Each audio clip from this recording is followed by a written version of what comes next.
Now with the Avengers movies coming out, so how do you feel having the character you created become a big movie star? It's been quite surreal. I mean, for 35 years, Thanos and I both have been cult characters and sort of,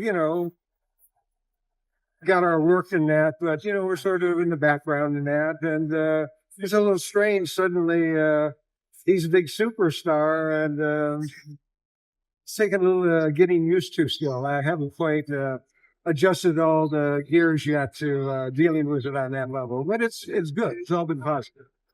Good. Now, as far as Thanos the character, how does it feel to visit him so in the 70s and then 80s and 90s, like constantly being able to come back to a character and have that rich history and have it be, so appreciated by the fans? Well, to tell you the truth, I always sort of considered whenever I went back to Marvel, I was just going back to do some more Thanos stories with some sidebars along the line, but mostly, even though it was Warlock or Captain Marvel, the Silver Surfer, it was a Thanos story as far as I was concerned.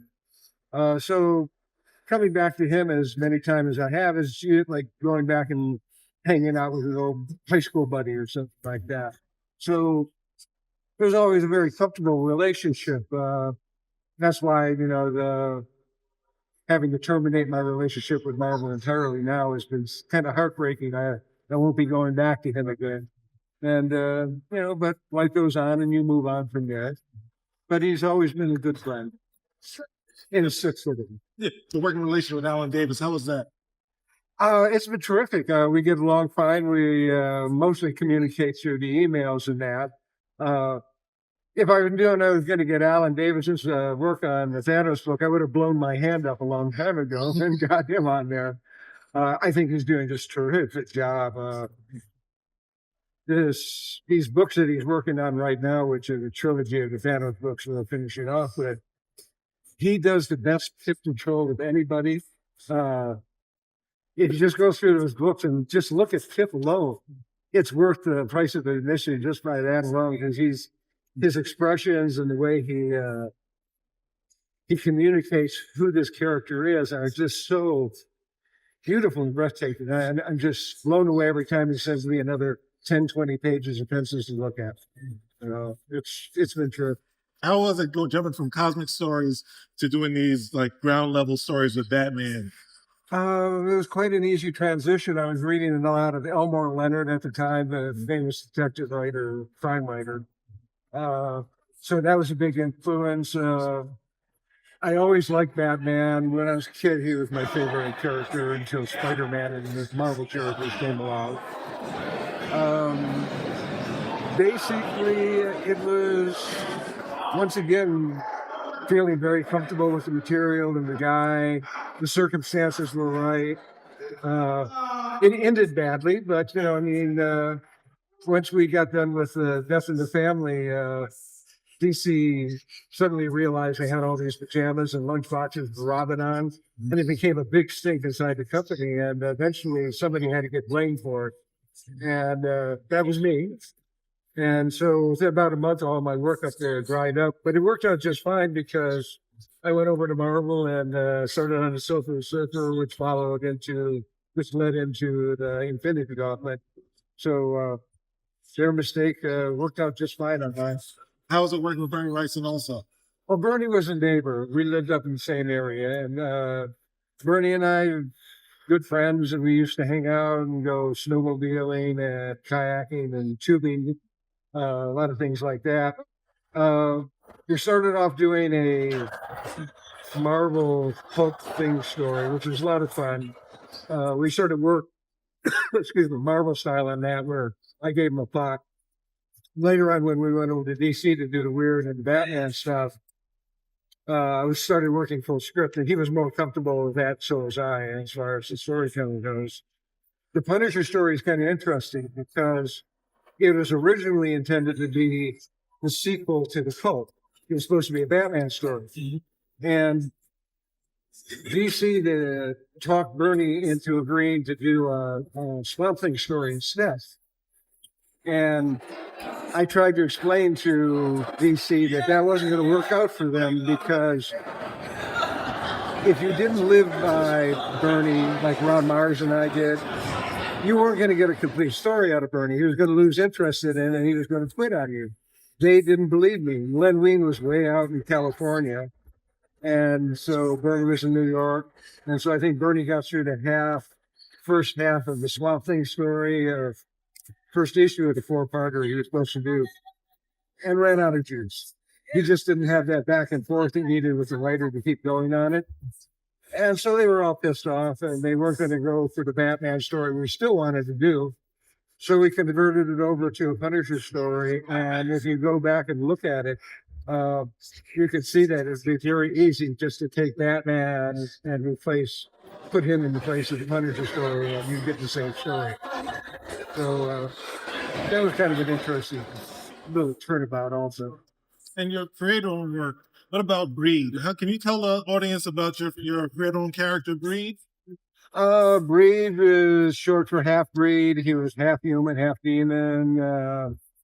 We started it off in the late Malibu Comic Company. Did the first two installments of his story, and then I just a couple years ago finished it off.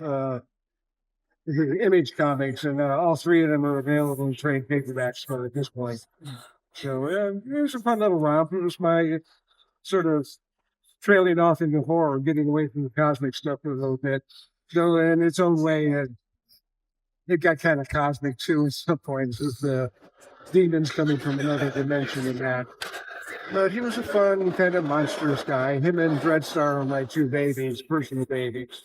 And, keep hoping we'll get the Dreadstar TV series back on its feet again. It's really tough when your producer dies in the middle of it on you. So, but we'll see what happens with that one too. So how far did that go? The filming of that, the Dreadstar. That's really a hard one for me to tell because it got kind of chaotic at the production company at that point. We had several people who supposedly started on scripts and never finished.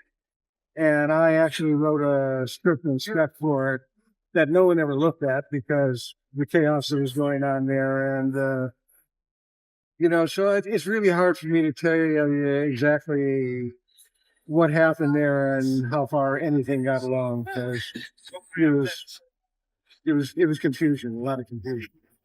So then, what are you working on currently? Anything after the Marvel stuff? I currently have an art book and an illustrated novel that we're putting out through Ominous Press.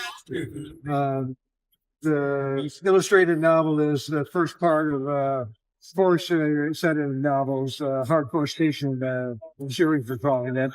It's sort of an offshoot of the Hardcore Station that I did for DC Comics back in the 90s or somewhere like that. It's the same location, but we scrapped all the characters and add some new locations. The first book is Mind Games, followed by Lasgood's Boys, both of which are available on Amazon in digital versions right now, just as text novels. This new one from Ominous is going to be the fully illustrated novel that I did before I blew my hand up and couldn't draw anymore. So we'll have that available sometime in August, I think it is. We funded it through Kickstarter, and we got all funding within the first week. So this looks like it's going to roll along quite nicely. Marvel's now saying Miss Marvel is now going to be the main, the savior against Thanos. But Adam Warlock seems to be missing. What do you think about the whole Infinity Gauntlet with Miss Marvel? Well, to correct you on that, it's the internet that's saying Ms. Marvel is going to be the savior of the universe. I think people will be surprised when they see the next movie. It's not going to be what they expect. It's as simple as that. Warlock, I think, will probably show up in the next Guardians movie, though James Gunn is being very cagey about that. But I kind of suspect he threw him in at the end, and he'll feel obliged to use him here in some regard or another. Oh wow. So we'll see. I mean, it's going to be the end of the Guardians with the next movie. They're terminating the series after that. So we'll just have to wait the next 2 years and find out. And I'm in the same boat with you on that one. I don't know exactly what he got to at all on that. I don't know. It sounds like you know a little something. Well, I pick up certain things here and there, but mostly anything that comes to my mouth is going to be as reliable as you get off the internet. The stuff I really know I can't talk about because they signed a non-disclosure agreement, and if I talk about that, they'll send Mickey Mouse over to break my kneecaps. He's very fierce, Are you listening? Damn.